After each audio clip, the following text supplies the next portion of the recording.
Good morning, everybody. It's time to kick off. Welcome again for the integration chat meeting this morning.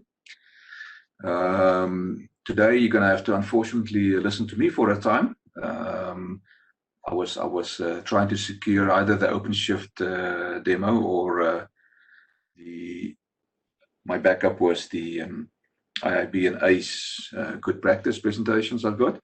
And my OpenShift demo didn't come through. The guys hasn't got time at the moment to do that for me, so I'll keep that on the agenda for next time. Just for those of you there, I'm going to jump straight to the end here that says next week.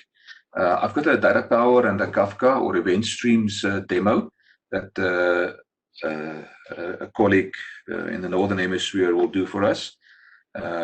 Somebody that's seen it says it's a very good demo, so it might be very interesting to attend that demo to see what we're going to do. Unfortunately, she can only do this time for us, so the meeting time is going to move next week to 4 p.m. South African time. I will give a little bit of feedback on the best time slot after the surveys. Thank you for those guys that's completed that. I really appreciate that. And if there's time at the end, we will discuss some of that as well. The best day for is definitely Thursdays today, so I'm gonna stick with the Thursday. But the time slot, I think I'm gonna play around a little bit with that. First of all, to give some other people the time a chance to attend as well, but maybe to find a more optimal time slot as well. Okay, so. So today I'll talk about IIB ACE message broker, whatever you want to call it, good practice. Over the years, I started working with in this field in 1999 with the very first release of whatever it was called then. I can't even remember, MQ series integrator or something like that. And I've done quite a lot of quality assurances, and people are always asking, what is the best way of doing things. And over the years, I've collected a body of presentations and work and so on. And in the last 5 years or so, I've been pulling it together into maybe not one place, but a few places, depending on where I'm working. What I also find is that, a lot of it is I can reuse. Now, my nature is to be reasonably pedantic, which means that I just don't take anybody's word for many things. I can be quite stingy when I try to prove something. So a lot of the good practice that I do is around performance. And I know I disagree with some of the people, even in the IBM labs around this. They say that IIB ACE's performance and doing absolutely optimal code might not be the most important thing to do. It's more important to create these integrations fast and to get them to run it than making it optimal. My view in that area is that, yes, I agree with that, but also is that certain areas, if you look at how many million times does a specific bit of code get called in certain organizations, then if you can make that code more optimal, there's definitely an advantage, and I'll show you some tests I've done in that area. So this one I'm still calling IBM Integration Bus good practice. I'm going to try and show you how to make better use of an expensive product. IIB is if you can run it on 2 cores instead of 4 cores, you save $1 million or 2 on the budget. I'm going to give you some tips of what I've picked up over the years. There's some real rand savings in that, and we can see how we can test it as well. This agenda is not everything I'm going to do, but given ideas, I'm going to talk about common mistakes. I'm going to give some detailed examples, and some of my customers that's on the call might actually recognize some of these examples because it was pulled from their organization. I've tried my best to hide the names of who was involved and so on. And as usual, guys, you can ask questions as we go forward. So good practice is quite important in my mind. So I found that for specific examples, if we look at consolidated flows, and I'll give you some examples,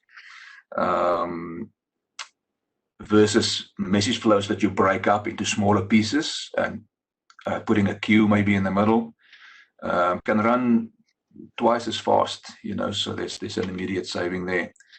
The wrong usage of the compute mode can give you 70 to 90% performance impact on your flows. And those of you that's worked often with me in this area know this is one of my pet peeves out there, is that the programmers don't understand what is the most optimal way of using the compute mode of the compute node. Root copies, 7.5 times faster than line copies. And I bumped into this in a real customer situation more than once. And the one if I've got time at the end, I will show you the slides. I've worked for this customer. It was a bank in Ghana, and they had a failure, and all of the ATMs went down. So it was one of my more interesting trips, where I was actually working down in Cape Town, and I was on my way supposed to come to Joburg, and the manager phoned me and says, "Change your flight. You're going to Ghana now." So I had to let the family know that I'm going to be out of action for a few more days. But yes, that was a really good example to work. Undocumented flows might not result in direct impact on performance, but I found, because I do review quite a lot of message flows, is that if the documentation is not there, the review just takes so much longer. And that goes back into the organization as well. If you've got a senior programmer that doesn't document the flows, but you need a junior later on to go and change something or look at it and adapt it, then it definitely has got a time impact on how to bring out new flows. Built-in nodes. The nice thing about built-in nodes is that you can future-proof your coding against changes from the product itself. My most favorite example typically in that area is the MQ headers node that is in there. And instead of hard coding that in a compute node, just use the node itself, because if it moves through different versions, then it will actually be adapted for you as you migrate those versions. Reference variables, and funny enough, reference variables might be easier to code with and work so, but there's actually some real speed advantages you can get from your code. And I've got some examples and tests that I've done that by just replacing inside the code, instead of using a long path name, just using a reference variable in there, was actually making a difference in the speed that actual flow was performing at. So good practice in coding. So I believe that reusable code in IIB can be executed millions of times over a short period. Optimizations done on common reusable code, is really paying back. As a bonus, because IIB or ACE is an expensive software product, optimal coding has the possibility to save hundreds of thousands of SA rands in licensing costs. Please do not understand me wrong. Using IIB typically saves a company a lot of money because of the more optimal way of integration, but inefficient code can negate some of those savings. It is therefore, in my opinion, not a waste of time to investigate even small savings, because the reuse factor will amplify the total savings we're going through. Just some terminology. I started to use the word good practice for the last decade or so versus best practice. And the reason is that best practice is not always the case for everybody out there. It might be best practice in one organization, maybe in the finance industry, but in the retail industry, it might not be the best practice. So I started using good practice. And there's also some definitions out there on what it is. Also, when I use code versus a message flow in IIB or ACE, we technically understand that the message flow is the coding for IIB. For the non-technical people on the call, I use code and message flow interchangeably. Okay, so one of my things that I always do is whenever I start a compute node, I actually remove all of this stuff that's sitting on the right-hand side. When you create a new compute node, this is the code that gets auto-generated for you. I do it for two reasons. First of all, this code goes into memory. Yes, it's only 50 bytes, but you know how many compute nodes there's in big corporations sitting out there. And second of all, if you really look at this code, or what it's doing is that if you look at this create procedure call here, there's only one line of code inside this procedure. So if I want to do something like this, I typically go in and I delete everything that's in there. And then if I do need to write this last bit out there, I actually just put a code in here, set output root equals input root. It saves you from making a procedure call, which of course saves you from pushing a call on the stack. And we've seen specifically in the older versions of IIB, that stack wasn't always that deep. And even today, you can, in big flows, get into trouble with stack space. So my recommendation is to remove the copy entire message out of there, and then hopefully you'll get some advantages out of that area. So what I also is I don't use both the copy entire message and copy message headers procedures. You guys will not believe me how often do I actually see this kind of code in live code running out there. And it's just either programmers that doesn't understand what they're doing, or they're just lazy. Where they try to copy message headers, they realize later that actually they need to make a full copy of the data, and then they just uncomment the other line out there as well. So the message portion actually gets copied twice in the sample. So this kind of code really should just look like this. Okay. Transaction mode of automatic. This is one of those interesting ones where if you don't understand MQ as well, then you might bump into an issue with IIB if you don't really understand what your underlying reasons is for doing something. So inside the default behavior is that your transaction mode will be set as automatic, and this is the MQ output node I'm actually looking at here. So. And you can set it to be, not automatic, so you can explicitly set what it must be in there. What you do need to realize is that the important difference is that if the message is written under sync point, then it'll be rolled back if an error happens after after an error in the main flow. And is this really your expected behavior? So try and understand what MQ is doing for you out there.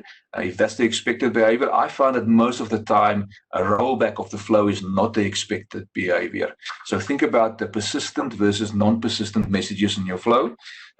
If you're IIB and you don't have a good skill in MQ, get somebody to explain exactly what is happening out there, and it might actually save you a lot of coding if you understand the difference between persistent and non-persistent messages and what is the default behavior then of IIB out there. Interesting one, variable declaration. I do declare, how do you do your declaration? Is that a lot of coders, specifically with a background maybe in Java, C, COBOL and so on, will declare the variable and then do a set of what the value must be within the next few lines. Rather do this, do your declare and you set in one step. It's been proven to be slightly faster doing it that way, and I think it reads a little bit easier as well. What is also nice about you don't have to do your declares all at the top of your coding. So message flow appearance is one of those things that specifically in a review situation, I like to look at the message flow and then try to understand what it's doing without clicking and going into many of the nodes out there. For instance, if I see a flow that is coded like this, I believe it reads a lot faster when you go from left to right. And then it makes a lot more sense to say, from this point of view, I'm going to route to one of these two flows sitting out there. Another one on a flow, orderly and neat message flows. I know I've done some really bad ones out there in my life as well, some interesting ones that we've called spaceship and all kinds of funny things. But this kind of flow takes a little bit of time to read, specifically if you're doing a review. You know, there's lots of lines all over the place. You go back from right to left in here, you see there's one that goes into there. In my opinion, if I need to redraw something like that, you know, think about something like this that gives you a much more logical read of what is happening inside the message flow. So it might be a silly thing to think about, but if you think about the reviews that other people need to do in them, you know, try and make their life a little bit easier. This kind of thing we often see in IIB, where the names of the nodes is very long and they overlap each other. It makes it almost impossible to read what is going on there. I just space them a little bit so that if you review, you can easily read what is the names of the nodes sitting in there. Let's think a little bit about naming conventions. So naming conventions can be quite interesting. For instance, in this flow we sit here, I see there's a compute node sitting here and there's another compute node sitting here. And there's another one sitting over here. Now I can clearly, just from looking at the flow, I can see that this one stripped namespaces out and that one is doing some edit response. But I've got absolutely no idea what this compute node is doing there because it's got a default name out there. I prefer to give these kind of nodes a good descriptive names so that, you know, if I review, I can quickly go through there. But now I really need to open up this node to see what this node is doing out there.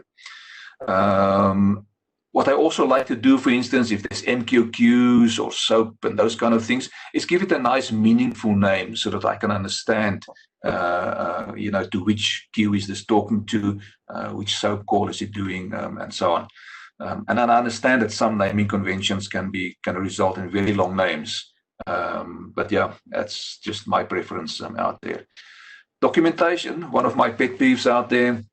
I believe that all message flows and all nodes should complete the two fields that says short description and long description of the nodes out there. I found that when you do that kind of documentation, it removes any doubt of what is happening there, and you can actually add quite a bit of value in there, specifically if you document something like this. In other words, when was this node maybe created? What is this flow, message flow doing? And, you know, was there any changes in this load after it was officially released, and so on. So a little bit of a record of what is happening with a node and the message flow out there can definitely add a lot of advantage down the line, because we can't remember, you know, I've worked in a bank a few years ago, and there was a flow that's changed extremely often, and it ended up in a debate of more than 2 hours from the different programmers. So what was the initial idea behind the node? Why was it changed? You know, etc. And in the end, nobody could really give us the full history of what was happening in there. It did result in an outage. That was so. Is there a question or not? Okay.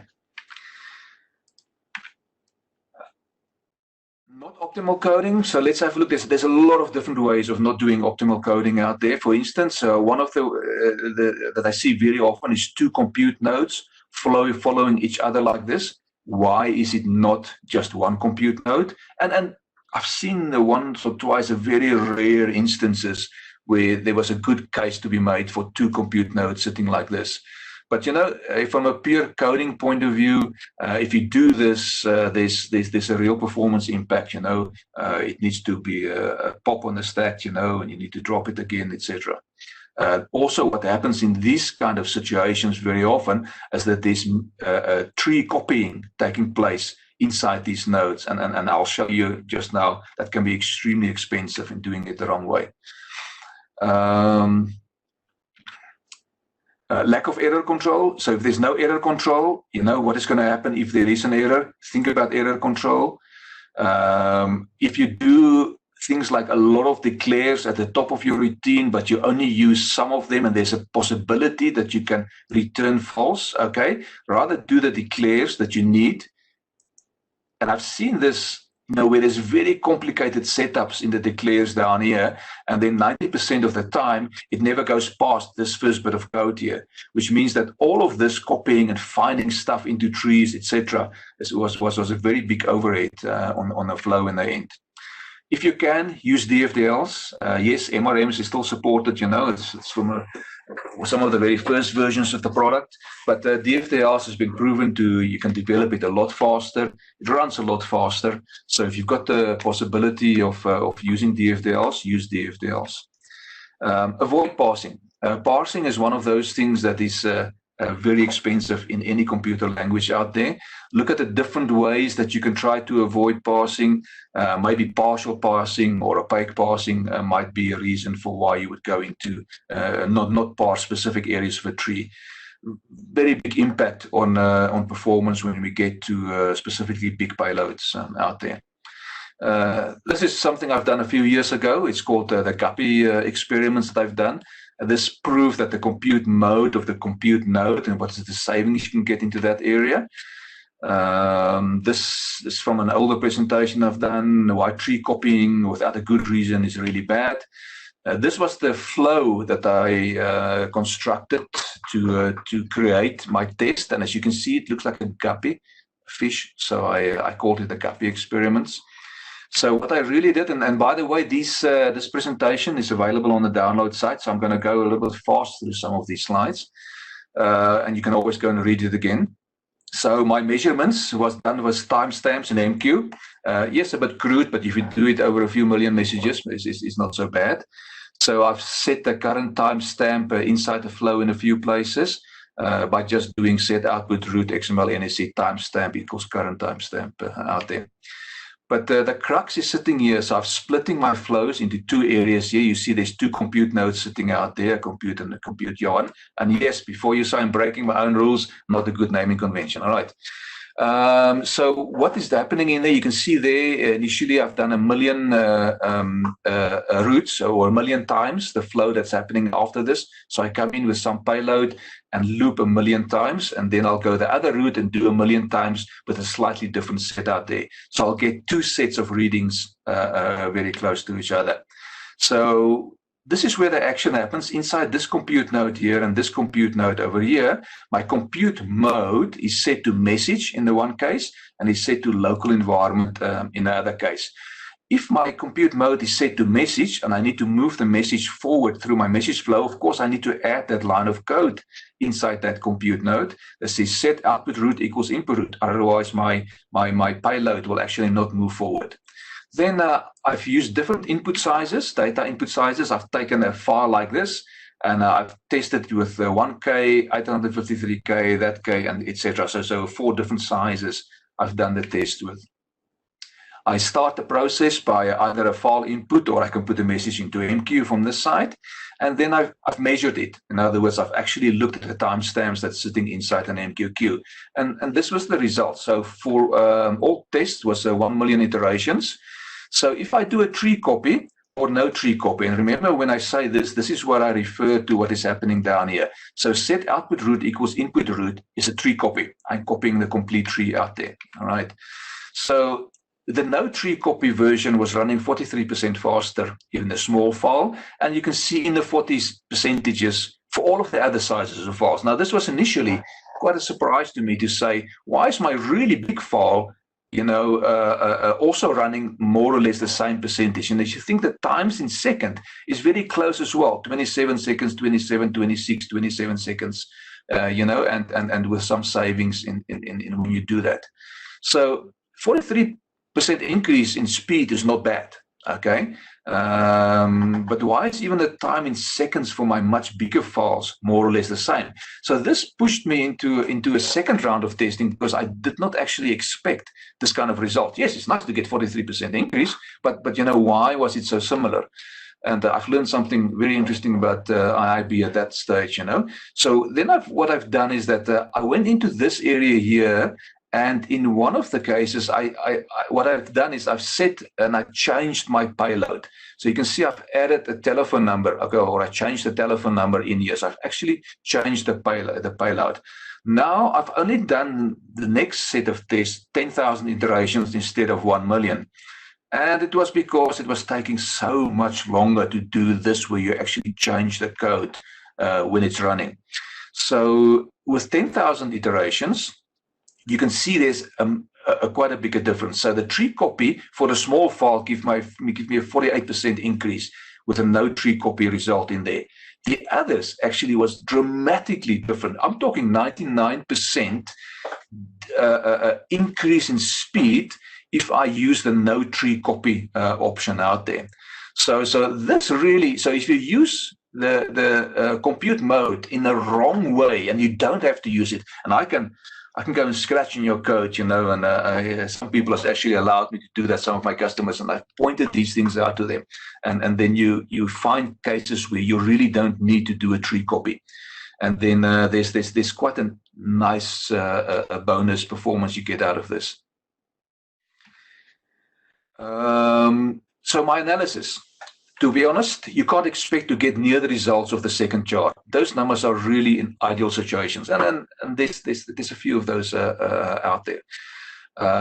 But if you understand why those amazing numbers, we can concentrate on writing better code. In all the tests where the performance was around 30 to 50,000 transactions per second, the original payload input route was never changed. So IIB is actually, and ICE is actually aware of this. And if you try to do a tree copy there, it's actually bit streaming that, and it's doing a bit stream copy, which is very efficient. But when you change the original input load, so when I added that telephone number in there, okay, then IIB and ACE says, okay, there was a change in the data, and then before it can actually do a tree copy, it actually need to reserialize or parse the data before it can do the copy. And that is where it actually gets a huge wastage of time going in there. So if you do a tree copy just for the sake of a tree copy, you can save at least 43%. And in some of the other cases, you know, where there might have been a code change, and I found some of those in real life out there, there can be a 99% for that node's increase in time that is sitting there. That's the end of what I'm going to do in that area, but I want to show you I've copied 2 other files into the download directory as well. Let me just see, where can I get them? I can show you. There's the download directory. So this is on my drive, but it's sitting on the URL. Mike, I see you ask for the, sorry, somebody's asking for the URL. It is, I'll make sure that I can copy it again. So the one advantage, here's the examples of what I've done for that test in Ghana I was doing. So these guys were really talking to their ATMs, and they were doing ISO 8583 messages coming into the system. And there was a lot of fields in here. You see I've blanked out some just to keep anonymity going. But a lot of the bitmaps that is sitting inside this ISO 8583, there's only one bit in there. And altogether there's 128 fields, which makes for quite an interesting way of doing how do you move your data from one layout to another layout. So originally the code looked like this. There was a big section of the code with 128 lines going down, just copying from one area into another area in there. All right, so it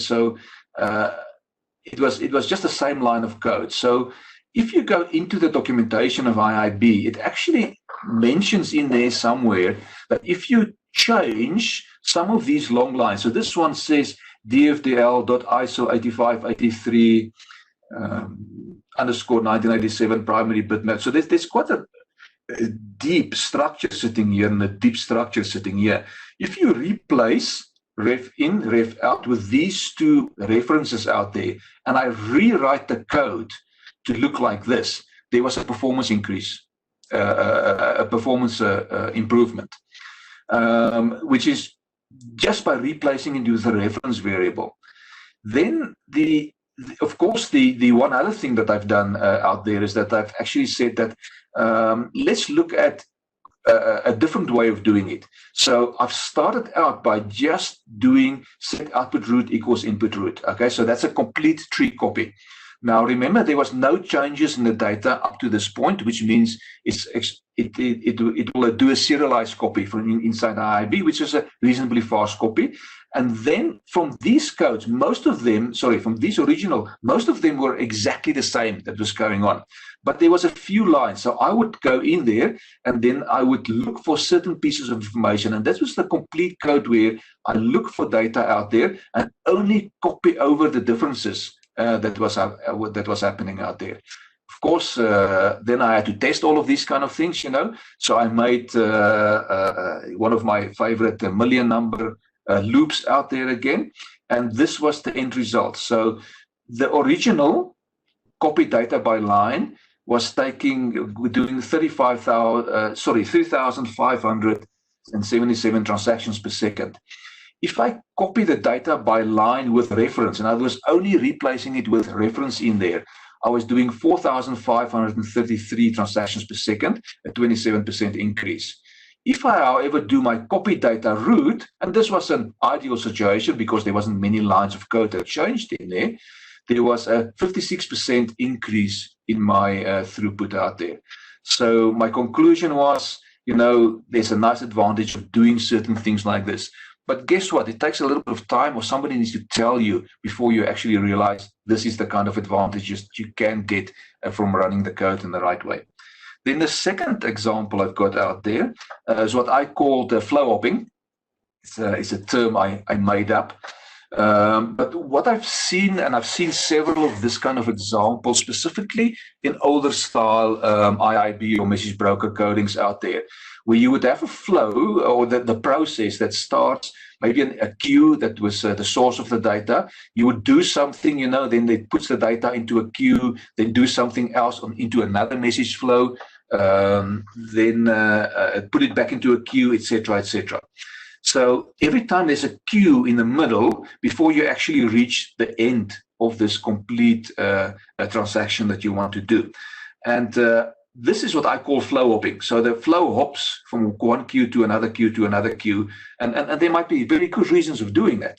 On the other hand, if you can combine all of this code in a bigger flow, then there's definitely some advantages you can get out of there. So I've done some tests, and I've described in this document, you know, what is the data that's going in here, how does it work, etc. What is the mappings I've put in there? I'm not going to go into detail now for timing. You know, there's some map nodes in there, but in the end, the result was that my code was looking the same in both samples, except in the one I removed the hops into queue, and then how I've executed it, and on what hardware, and how many messages, etc. And this was my end result. And there definitely was a difference between persistent messages and non-persistent messages out there. And I've also tested it if I only run one instance or two instances of that flow at the same time. So with flow hopping in place, and I know there's these queues in the middle, okay, my transactions per second was 192. When I consolidated, it was 450, okay. With the two instances, you know, there's 181% increase, and this one was 234.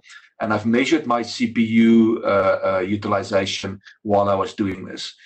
For non-persistent, there was a smaller increase. So this was, you know, not as dramatic, and I've given you an example over here.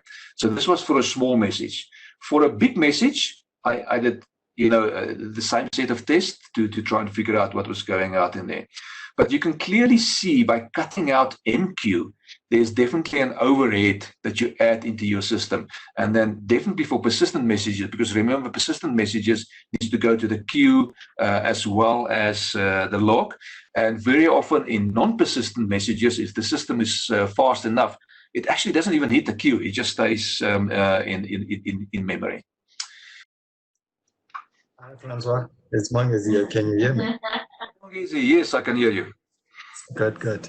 Now, so what would you say is the best practice if you have to decide to create an integration? So basically what I'm trying to get to is in the environment where you have your data power and then you have your IIB, and you have an option of using an MPG with XSLT to do your integration or your IIB. So which one will be what would be the best practice in deciding? Okay. Somebody is not on. Oh, it might be your side as well. So there's different criteria in there. First of all, data power. If it's data power, it's extremely efficient in areas where you do XML transformations, specifically when there's an XSLT or something like that involved. So if you've got spare capacity on your data power, my first option will always be try to do that on data power. XSLT can be, if you don't have XSLT skills, then on the other hand, it might be easier to do it inside IIB. But if you do have XSLT skills, I would opt for the data power if you've got spare capacity there. Also, if you like for like, if it's a simple transformation, then the data power transformation might be cheaper to do as well. The interesting one out there is that very often a lot of transformations will be more than just an XSLT transformation. But I've seen examples where you start off inside IIB or ACE, do some work, then give the heavy lifting and XSLT transformation back to data power, get the answer back, and then do more work inside IIB and ACE. That is too complex or can't be done inside data power. That really only works if your IIB ACE is sitting very close to your data power, so you don't get a lot of network latency in there. I hope that gives you some areas. And anybody else that wants to give me from their work experience, what is your feeling around that kind of question? It's a very important question. How do you guys do it inside your organization, and what do you find is working nicely? Anybody wants to volunteer some input? I'm sorry, hi Francois. Yeah, it's Johan here from the South African Reserve Bank. Can we just repeat the question quickly, Francois? I missed that. Okay, so the question was that if you've got an XSLT transformation or a basic XML kind of transformation that you want to do, would you prefer to do that inside IIB ACE, or would you prefer to do that in data power? Yeah, at the Reserve Bank we do all our XSLT transformation in data power, and it's mostly for our synchronous processes, where we do the asynchronous stuff on ACE. And no XSLTs on ACE. So we try and keep XSLTs to data power. Okay, that's quite interesting. Any reason why you guys have decided to do it that way, to split it asynchronous versus synchronous? Yeah, purely for the speed preference, Francois. So we can quickly get an answer, especially web services to web services or REST to web services, that type of thing. So we keep that on data power, and then the more legacy asynchronous stuff on ACE. So we try and keep the transformation minimal to ACE. Okay, thank you. That's good insight. Yeah. So you're doing for the speed on data power. Yeah. Any other questions? I've heard Mike and somebody else. Mike, can you go first? So the input route to output route, is that not just a pointer move? No, it's actually not a pointer move. If you've set that message mode to be message, it actually does. It will have to do a copy. If you set it to, where's that example? To anything but the message, then it is a pointer move. But if your compute mode, this slide, let me just get this slide up. So if this is set to message, your compute mode, it will do a copy. As you see, there was the optimal copying way, where it serializes the data and just copy, the in memory. And then if you change the data before this, it will definitely actually have to reparse and then do the copy. Where if you set it to local environment, then and then you can set it to some of the others as well, then it's a pointer copy. And this is why this is a lot faster than setting the compute mode as message. Okay, there was another question that was overlapping with mine. Yeah, how's it, Francois? Tired. Oh, sorry. I can't see who's it coming from. Mr. Quincy, somebody? Yes, Francois from Teleshore. Hi there, Quincy. Shoot. Yes, I've got a question that pertains to the same thing, kind of with the compute mode, right? As well as another bit that I want to ask you. So with the compute mode, on our side, we are using IIB, right? And we have REST services that we expose and convert them to XML messages going through to our backend as such, right?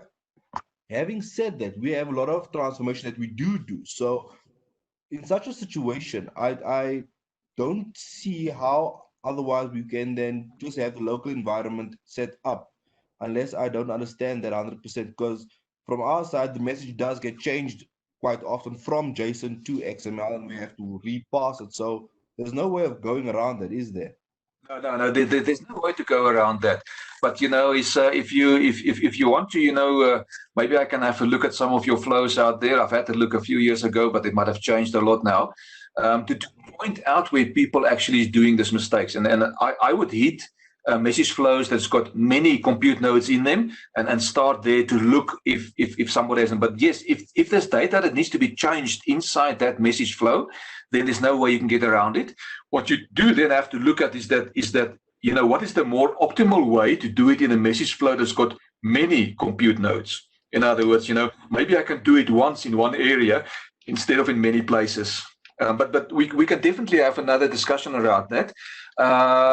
Quincy, I'm pretty sure I've got your email address somewhere, so I will contact you again and see maybe we can work through an example or two on your side. Perfect stuff.